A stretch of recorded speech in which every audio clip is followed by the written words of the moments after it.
2024 August 5వ తారీఖున అక్కడ జరిగినటువంటి అల్లర్ల కారణంగా షేక్ హసీనా పదవి దిగిపోయి భారతదేశం వచ్చి ఇప్పుడు ఇక్కడ ప్రాణాలు రక్షించుకుంటున్నారు. ఇలాంటి పరిస్థితుల్లో అక్కడ ఆ యొక్క ధర్నాలు, రాస్తారోకులు, అల్లర్లు, ఆ ఘర్షణల్లో దాదాపు 1400 మంది చనిపోతే ఆ 1400 మంది కూడా ఇక్కడ షేక్ హసీనా వల్లే చనిపోయారని అక్కడ తాత్కాలిక ప్రభుత్వం అయినటువంటి మహమ్మద్ యూనస్ ప్రభుత్వం కోర్టులో కేసు వేసింది, పిటిషన్ దాఖలు చేసింది. అంతర్జాతీయ క్రైమ్ ట్రిబ్యునల్లో కూడా ఇదే విషయం ఇప్పుడు నడుస్తోంది.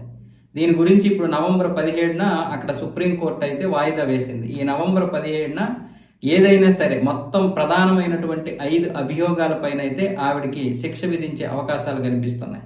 ఇక్కడ ప్రాసిక్యూటర్లందరూ కూడా ఆవిడికి మరణశిక్ష వేయాలని డిమాండ్ చేస్తున్నారు. ఏది ఏమైనా సరే మరణశిక్ష వేయండి, మరణశిక్ష వేస్తే అన్నిటికీ సరైన సమాధానం దొరుకుతుంది. ఎందుకంటే 1400 మంది విద్యార్థులు చనిపోయారని వీళ్ళు చెప్తున్నారు.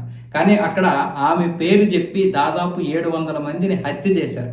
మిగతా 700 మందిలో దాదాపు 500 మంది హిందూ అబ్బాయిలు చనిపోయారు. 200 మంది మిగతా మామూలుగా ధర్నాలు, ఈ అల్లర్ల వల్ల చనిపోయారు.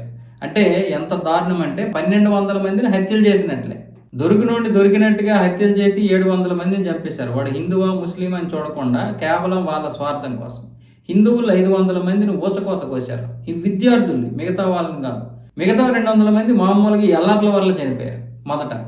ఆ విధంగా మొత్తానికి 1400 మంది చనిపోతే ఈ 1400 మందిని కూడా ఇప్పుడు షేక్ హసీనా మీద తోసేసి ఆవిడ రేపు వచ్చి తన పార్టీ తరపు నుంచి ఏ విధంగా కూడా పోటీ చేయనివ్వకుండా ఆవిడని అడ్డుకట్ట వేస్తున్నారు. దేశంలోనే అడుగు పెట్టకూడదు అన్న విధంగా ఇప్పుడు వాళ్ళు అడ్డుకట్ట వేస్తున్నారు. ఫిబ్రవరి 5వ తారీఖున ఎన్నికలు ఉన్నాయి కదా, ఆ ఎన్నికలకి ఏదైనా చేసి నేను పోటీ చేస్తాను అంటుంది. కానీ ఆవిడ అక్కడ పరిస్థితులు ఏం మామూలుగా లేవు. మళ్ళీ ఇప్పుడు అక్కడ రాస్తారోకులు, ధర్నాలు, అల్లర్లు జరుగుతున్నాయి. ఈ విధంగా ఆవిడికి ఏదైనా సరే ఉరిశిక్ష వేయాలని చూస్తున్నారు. మొత్తానికి అంతర్జాతీయ విధానాలతో భారతదేశం మీద ఒత్తిడి తీసుకొచ్చి హసీనాని ఎలాగైనా సరే బంగ్లాదేశ్ అప్పగించాలనే ఉద్దేశంతో వాళ్ళైతే ప్లాన్ చేస్తున్నారు. కానీ భారతదేశం ఆవిడనైతే ఇవ్వదు, కానీ ఉరిశిక్ష ఖరారు చేస్తారు అంతే.